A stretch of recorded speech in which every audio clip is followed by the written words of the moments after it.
어깨 통증에 대해서 사람들이 아이를 낳는 것보다 더 고통스럽다는 말을 하는데요. 가벼운 증상도 있지만 심할 때는 신경이 마비된 것처럼 통증이 심해서 거의 울면서 내원하시는 분들도 많은 것으로 알고 있습니다. 대개는 작은 통증에서부터 심해져서 큰 통증까지 느끼게 되는 걸로 알고 있는데요. 어깨가 왜 아픈지 원인을 잘 알지 못해서 병을 키우는 경우가 많다고 들었습니다. 오늘은 선한목자병원 이창훈 병원장님과 어깨 통증에 대해 말씀을 나눠보겠습니다. 원장님, 단순하게 여쭈어서 어깨가 아픈 이유는 무엇일까요? 예, 어깨가 아프긴 아픈데 정확히 아픈 것이 어딘지를 물어보면 잘 모르는 분들이 많습니다. 대충 여기쯤 저기쯤 이렇게 아프다고 말씀을 하시는데요. 어디가 아픈지를 확인하는 것보다 중요한 것은 어깨가 무엇 때문에 아픈지, 또 어떤 동작을 했을 때 어디가 아픈지를 아는 것입니다. 가장 크게 구분할 수 있는 방법은 팔을 움직여 보는 겁니다.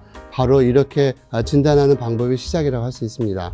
다시 말씀드리지만 어깨가 아픈데 어떻게 진단을 내릴 것인가, 이렇게 접근을 해야 된다는 뜻입니다. 그렇군요.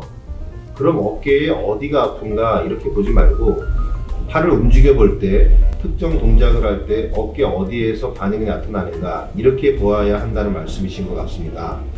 그렇다면 일반적으로 어깨 질환을 구분하는 방법을 설명해 주시면 좋겠습니다.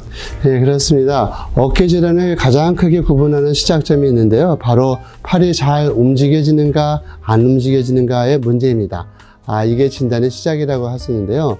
그 다음으로 팔이 머리 뒤로 잘 올라가고 뒷짐도 되지만 어떤 물건을 들거나 잡아당길 때 어깨에 통증이 있다면 회전근개나 장두건의 손상의 가능성이 있습니다.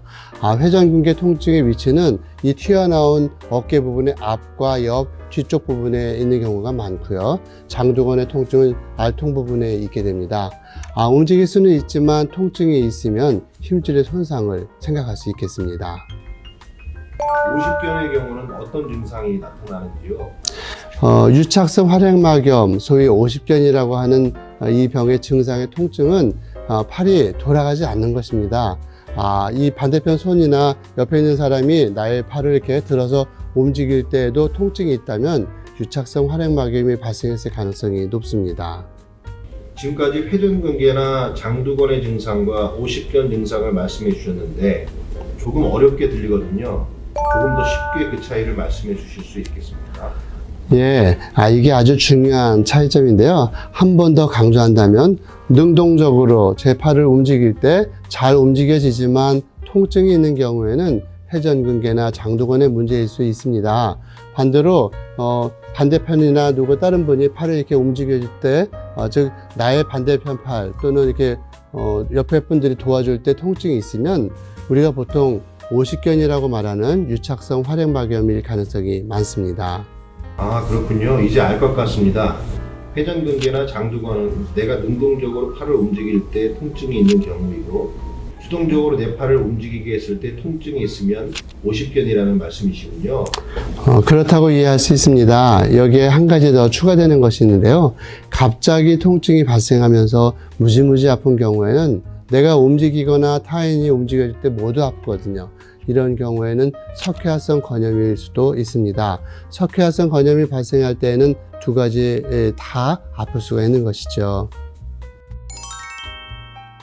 오늘 간략하게 회전근개나 장두건, 오십견의 통증 원인을 확인하는 방법에 대해서 간단하게 알 수 있었습니다. 다음 시간이 더 기대가 되는데요. 환자분들의 경우 보통 회전근개가 아픈 경우가 많은데 다음 시간에는 회전근개가 아프게 되는 원인이 무엇인지에 대해 들어보겠습니다. 오늘 이야기가 여러분에게 도움이 되셨다면 구독과 좋아요, 알림 설정 부탁드리겠습니다. 감사합니다. 네, 감사합니다.